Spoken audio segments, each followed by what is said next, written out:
So we're going to get into our very first demonstration. Flash or strobe versus ambient or constant light. And by the way, you can call it whatever you want. A lot of people say flashes are the smaller guys. I call them pocket strobes because it makes more sense to me. Strobes are generally the large studio pieces, but they all do the same thing, right? Ambient or constant light, again, it's just a light that's present through the entire duration of your shutter. So it could be whatever it is, an LED, it could be the existing light coming through a window, all the same thing. One isn't better than the other, they're just simply different. But the things that make flash just a little bit more kind of tricky, and for the most part, is that flash isn't visible to the eye, right? When you pop your flash, it goes off for a split second. So you're kind of like taking test shots and kind of guessing where the light is going, unless your flash has a built-in LED light, the modeling light, okay? That's like studio lights generally have that, but our pocket strobes don't. But it's only visible for a split second, whereas constant light is always there. And that's why people love natural light, because you can use reflectors and you can modify and you can see what you're actually shooting. But the thing is that the light intensity of a strobe versus a constant light is dramatically different. Have you guys seen Hollywood sets? You see those giant RE 10Ks, 5K, 10K lights that they bring out? That's what it takes to put out enough light to overpower the sun with a constant light. You have to run a giant generator, you have to do all that kind of stuff. It's a massive production. Those are constant lights that overpower the sun. The crazy thing is that a flash this big puts out that exact same amount of light. Okay? Not exact, but it can overpower the sun. And it fits into my hand, but it just goes off for a split second. So the light intensity is kind of ridiculous of what we can get out of these little guys versus constant lights. Constant lights are great at nighttime though. White balance on a strobe is generally at 5,500 degrees Kelvin. Now we go into white balance and all these things in depth in the big course. For this one, we're going to keep it a little bit simple. Kelvin, or 5,500 degrees is the same as daylight, right? You guys all nodding. Mm-hmm. Constant can vary. It could be daylight, it could be tungsten, it could be somewhere between. Fluorescent lights are like 4,000 Kelvin, it could be anywhere, okay? The next thing, and this is probably the most difficult thing to understand about flash, is flash versus ambient light exposure. It differs, okay? Some of the components stay the same, some are gonna be different. And here's what I mean. This is where I want you guys, like, I need you guys saying amens. When you got this part, because otherwise I'm not moving on. Sheldon, I'm not moving on until you got this, baby, all right? Okay, so ambient exposure. We control that with our shutter speed, with our aperture and our ISO, right? Shutter speed controls the duration the light's gonna come in. Aperture is gonna control the amount of light coming in. ISO is gonna control the digital sensitivity of your sensor. So you can amplify or reduce, right? But on the flash side, it's a little bit different. When a flash goes off, the aperture still controls how much light enters the camera, right? Because the flash it's just another light coming into the camera. So if you have a wide aperture, it lets more of that light coming in. If you have a closed down aperture, it lets less of that. So that's the same. On both sides, that's the same. ISO still does the same thing too, because again, that's digital sensitivity, right? You boost your ISO, you're amplifying the amount of light basically per se. Same thing with a flash. If you boost it to 200 ISO, your flash becomes twice as powerful. But now we have flash power, where we didn't have to deal with that anytime before, right? So now we can control our power of flash entering the frame with the actual power on the flash. We also have shutter speed, and this is where it differs. This is the big one that people get stuck on. Shutter speed is only applicable to ambient exposure. Flash power is obviously only applicable to flash exposure. Aperture and ISO apply to both. So if this weren't live, I would be asking questions. Why? Why is that the case? So why would shutter speed only control ambient light? You guys see how fast, sorry, Ben. You got it, baby. Just close the eyes. It's all gonna be okay in just a moment. All right, I'm just doing it just to bother him now. It's kind of funny. It's enjoyable to me. Okay, so how fast is this firing? Pretty quick, right? So if my shutter speed is 1/100 of a second, 1/10 of a second, 1 second, 2 seconds, 5 seconds, does it change how fast this is firing? No. No. Okay. So basically, as long as this fires when the shutter is open, shutter speed has no effect over the amount of flash going into it. because this fired in a split second. And we'll just say, for the sake of example, let's just say that this is 1/10,000th of a second. Your shutter could be open for a full second, right? And this just fires somewhere in there. That shutter is not going to have any effect over how much light this added. You guys can also do this. That's totally fine too. I know most of you got this already, and that's fantastic. But the real part about this that makes flash amazing is that because we have two different ways of exposing constant versus flash, we also have very creative things that we can do with this. So I can keep my shutter speed at 1 second, and I can control my flash power by dialing this up or down. And it doesn't change the amount of light coming into the frame. Raise your hand if that makes sense. Okay, so I think I'm going to demonstrate to you guys because it's going to make more sense in a demonstration. Let's do this. Let's go to the next slide. And we're going to talk about this, and then we're going to actually show it to you. So I'm going to be using Dominique for this in just 1 second. But basically what we have here is this first image is just shot with the ambient light, right? It's just the natural light that's available in the scene. It's at 1/10 of a second. I'm hand holding it, f2.8, ISO 800. If she moves, there's going to be motion, right? We're going to catch that motion. The second shot's at 5 seconds. Again, this is handheld. I've got steady hands. Some people call me the Pipod. Just like this. You just tuck it in, and you're good. Okay, so the second shot, 5 seconds, f2.8, ISO 800. We cut away most of the light, but we're still getting a little bit of light on her. The third shot, we actually just removed that red light. It was actually a red light coming from a camera. It was a tiny, tiny light that was creating that. So now it's pitch black in the room. So I left the shutter open for 5 seconds, and I popped the flash within that duration. Yet she's completely frozen. Okay, so here is at 1/25th of a second. Here it's at 5 seconds. There's no difference because the flash fires in that split second, and it doesn't matter how long the shutter's open. Whereas on this side, if we're at 1/30th or 1/200th and we're using ambient, you can see the motion that's being captured. So if we're using constant light, we have to use the shutter speed to control motion. But when we're using flash, that does different things. All right, so let's show y'all. Let me see what our next, the next one's going to be in practice. All right, Dominique, can I have you come over?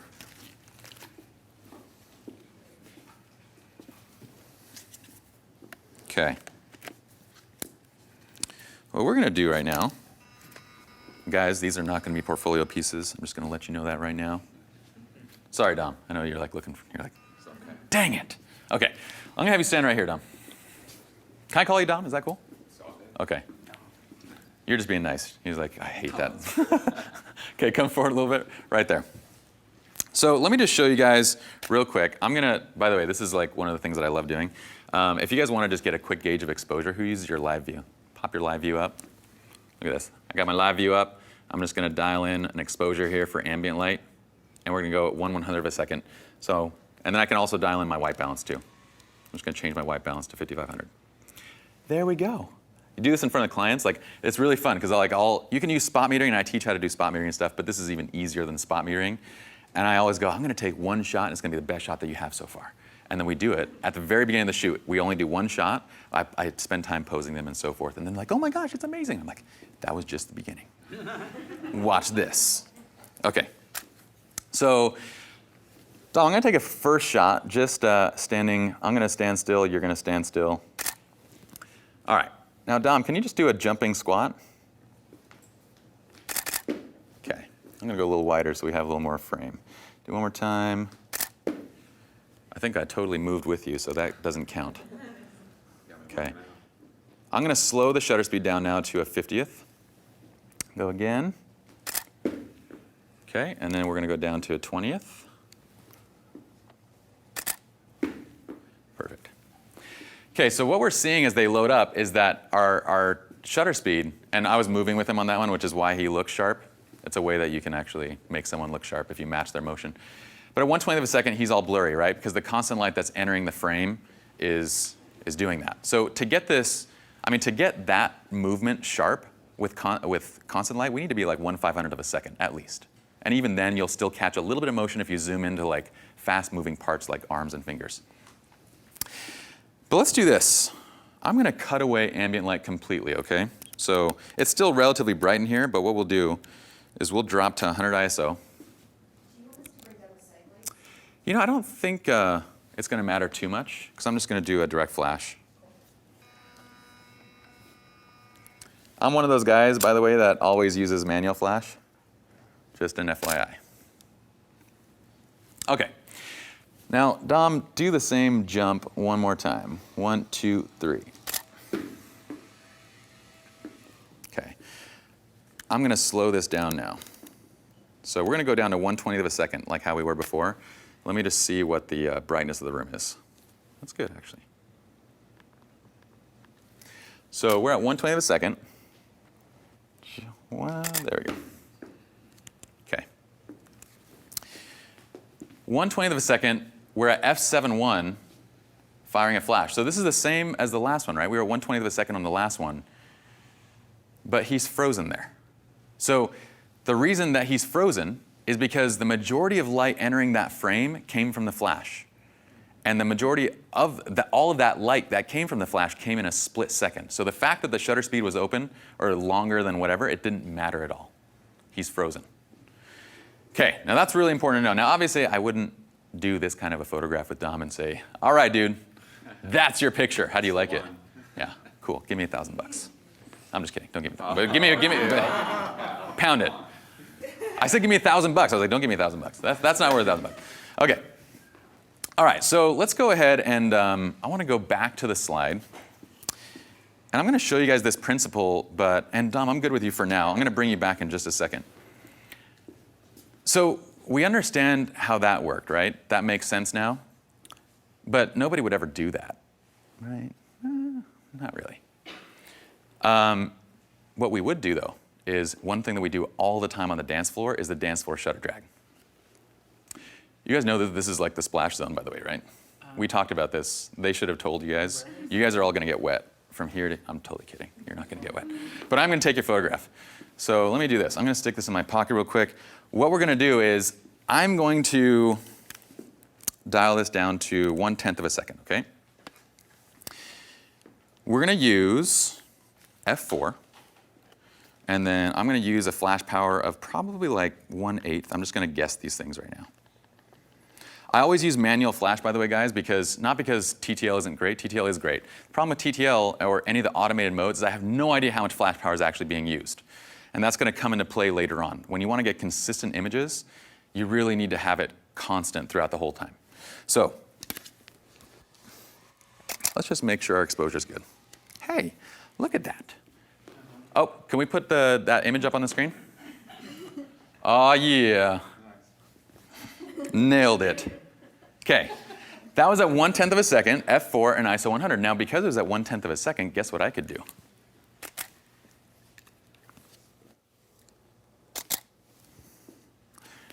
OK. So this is the principle in effect. Nice. That was solid, brother.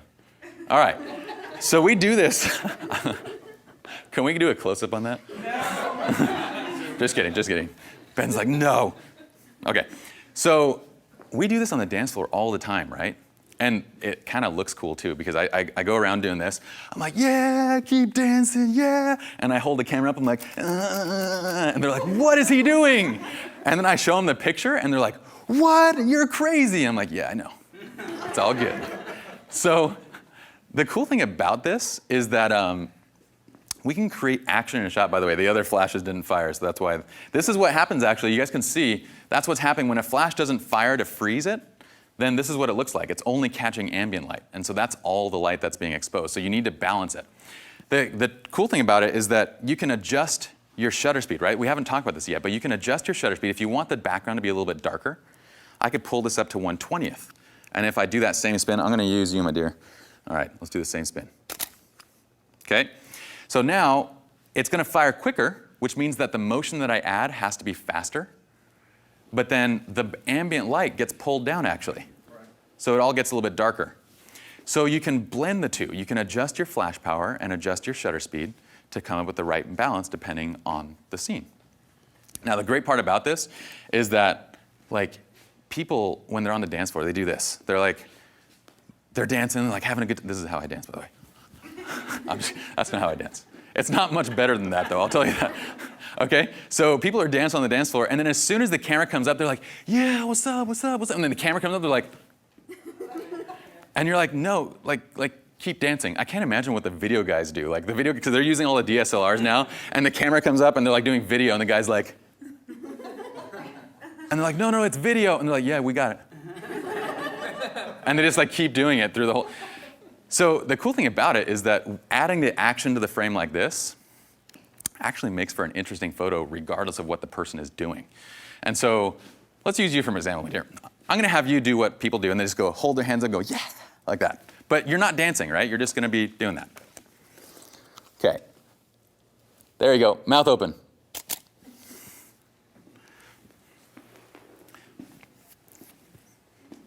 Let's let it load. That was beautiful, by the way. Okay, so she wasn't in action, yet it looks like she was, right? Because of the motion that we're adding to the frame. Now you can do whatever you want. You want to do a zoom, you can fire the camera and then zoom in. Okay, it'll create a zoom effect. You want to do this? When I get like ridiculous, so that's a zoom, right? You can actually zoom in middle of the frame. You could do this stuff. And people are like, what is he doing? I like doing weird things on the dance floor. I'm just going to say that right now.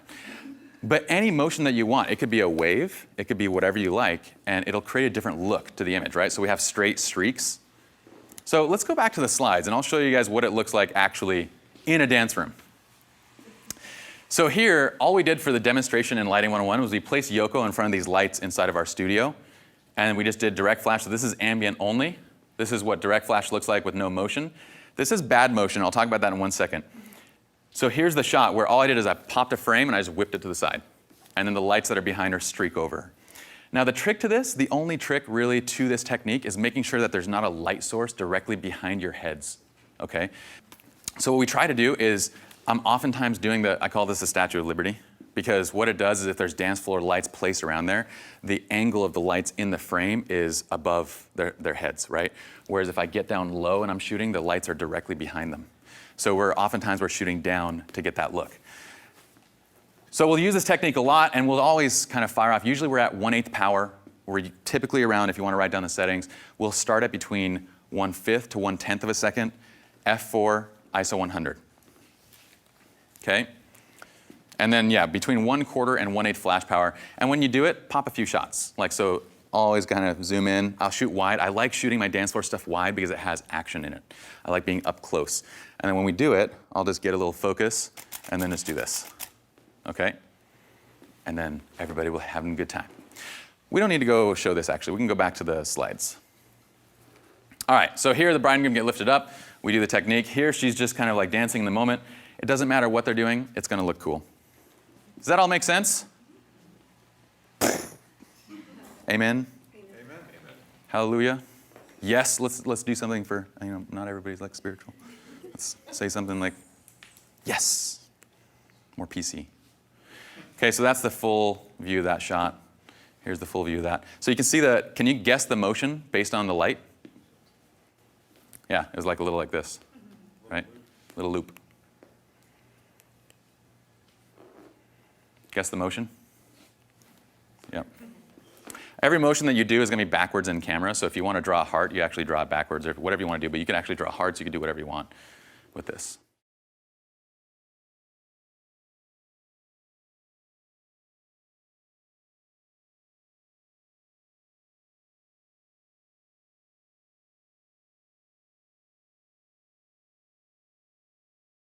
Flash duration.